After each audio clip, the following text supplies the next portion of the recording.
So some of the key trends in terms of summary for 5G. One main area is 5G new radio itself. So the technological trends in there which would allow for 5G kind of bandwidths is massive MIMO, millimeter wave spectral efficiency, spectral sharing.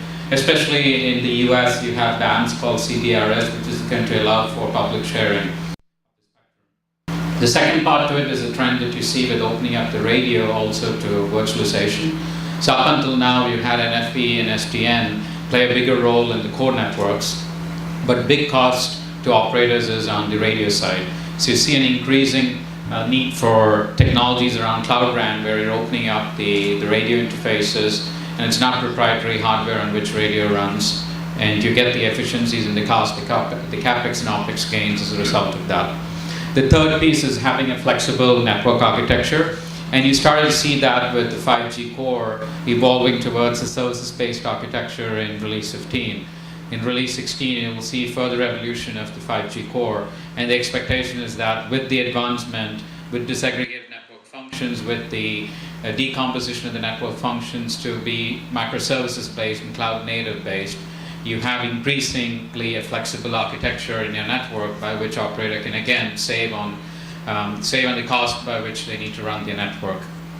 And the last piece are the tools which will enable the operator to actually realize these agile networks. That's tools like NFV, SDN, analytics, automation, and then security is one big piece to 5G as the number of devices increases to billions of devices, as opposed to you're not serving the smartphones or users in 4G. As you transition to 5G, you're serving billions of things. It's moving from humans to things as you move to 5G transition.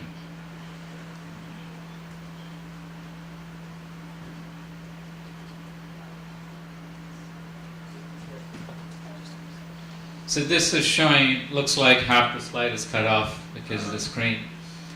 This is showing more of a pictorial view of what I just walked through on the previous slide, where on the radio side you have these new technologies, whether it's massive MIMO, millimeter wave, beamforming. On the radio side you have the transition to Cloud RAN kind of architecture. On the core you have the disaggregation of network functions. Another part not to be disassociated is the network edge. And the edge in 5G or even in 4G can move between whether it's the near edge or it could even be a cell site mobile edge or multi-axis edge computing case. And the last piece to it is having a converged core. So I mentioned earlier release 15 bringing about services-based architecture. So the time frame in which we see the rollout of 5G core is around 2019-2020 time frame, which would allow for use of first options of getting higher bandwidth, which is in the specs called option 3x, and we're seeing operators move towards option 4, option 7x in later phases.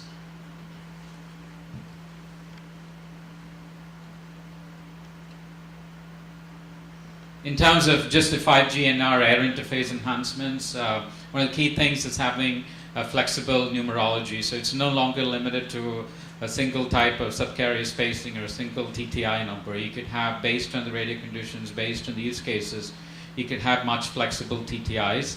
The other big piece of it is a much wider spectrum range. So you have the option to be running in millimeter wave spectrum and using technologies such as beamforming, hybrid beamforming for that matter, to have higher efficiencies and higher spectral efficiency. And there's also discussions around especially non-orthogonal multi-axis for 5G. So it's another study item that's happening in the standards right now. The short TTIs, the flexible numerology is one of the key areas, which would allow also for the ultra-reliable low latency communication.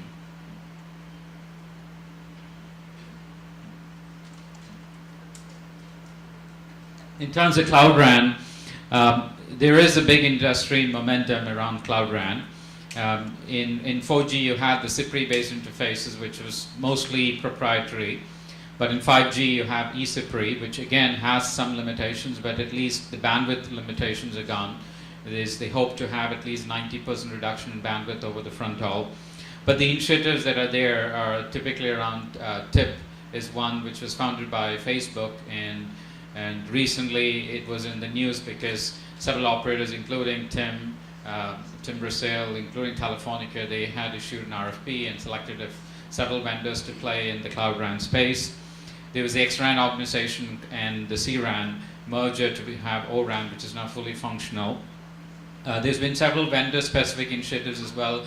Cisco had announced the Open vRAN initiative. Mavenir, we had also announced an Open RAN initiative where you bring together different RRU vendors and you have an open ecosystem by which you could connect these different vendors. At the end, provide a Cloud RAN solution which can meet the needs of the operator.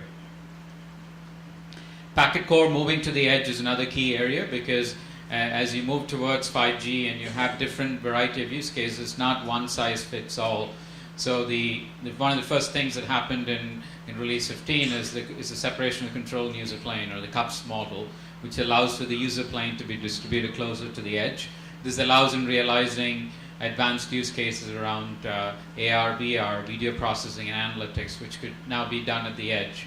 There's mentioned earlier in the last presentation about rural areas and the use of cloud computing. With edge computing, you can have the actual computing done and offload it to the cell site, as an example. Not to forget is a security threat. And as you move towards 5G, as I mentioned earlier, you're now serving billions of things, and the kind of threats that you will encounter in 5G is different from 4G. So areas around machine learning, AI is going to be critical here. Think about cases like a distributed denial of service attack, for which you don't have the signatures, but you need to be able to prevent those attacks in real time. So this is where a lot of investment that vendors are putting in is in machine learning, AI technologies to be able to prevent these sort of attacks. 5G Américas last month had released a paper on security for 5G, and it covered different areas, different vulnerability areas, and what are some of the study items and some of the proposals and vendor work items that are happening to address these security challenges in 5G. And security, again, needs to consider all these 4 domains, which is resiliency. In terms of identity management, you have to consider these devices which today you have misgens of E164 numbering. That changes. So you already had Apple, for example, issue the latest Apple iPhones which support eSIMs. And eSIM allows to have multiple numbers on the same device. As we move towards 5G, you're going to have these billions of devices which will have different type of IDs, and you need to be able to support integrity protection and ciphering in the 5G use cases.